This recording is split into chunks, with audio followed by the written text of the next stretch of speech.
நோவாவின் குமாரராகிய ஷேம்காம் யாபேத் என்பவர்களின் வம்ச வரலாறு.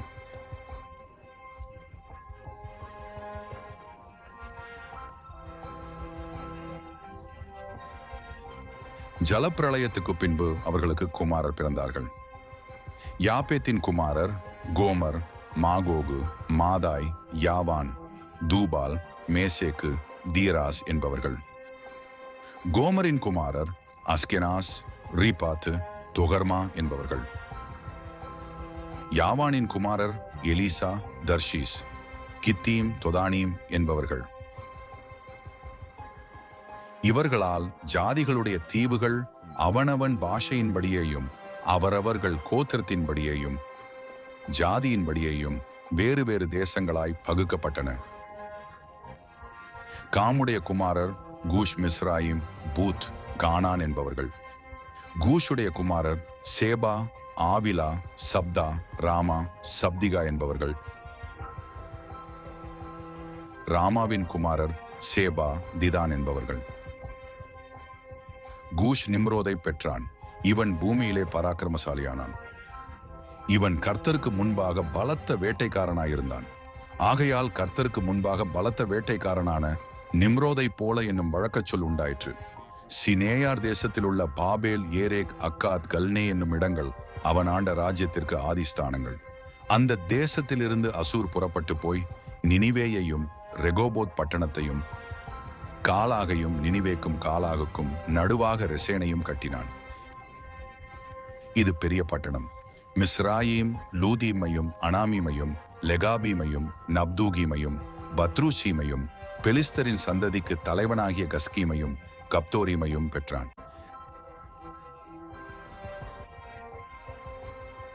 கானான் தன் மூத்த மகனாகிய சீதோனையும், கேத்தையும், எபூசியரையும், எமோரியரையும், கிர்காசியரையும், ஏவியரையும், அர்கியரையும், சீனியரையும், அர்வாதியரையும், செமாரியரையும்,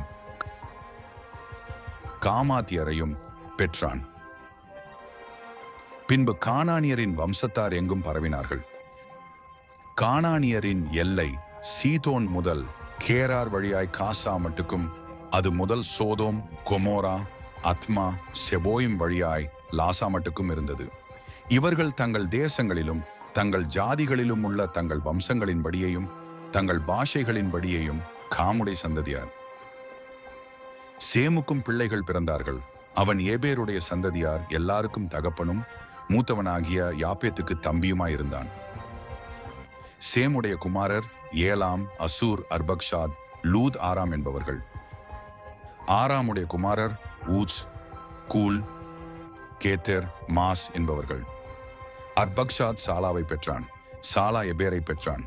ஏபேருக்கு 2 குமாரர் பிறந்தார்கள். ஒருவனுக்கு பேலேகு என்று பேர், ஏனெனில் அவனுடைய நாட்களில் பூமி பகுக்கப்பட்டது. அவனுடைய சகோதரன் பேர் யொக்தான்.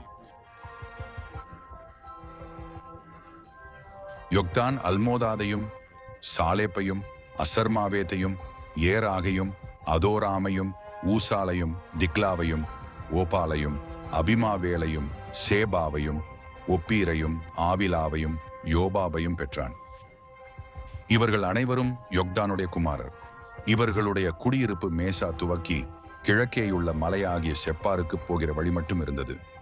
இவர்களே தங்கள் தேசங்களிலும் தங்கள் ஜாதிகளிலும் உள்ள தங்கள் வம்சங்களின்படியேயும் தங்கள் பாஷைகளின்படியேயும் சேமுடைய சந்ததியார். தங்கள் ஜாதிகளில் உள்ள தங்களுடைய சந்ததிகளின்படியே நோவாவுடைய குமாரரின் வம்சங்கள் இவைகளே.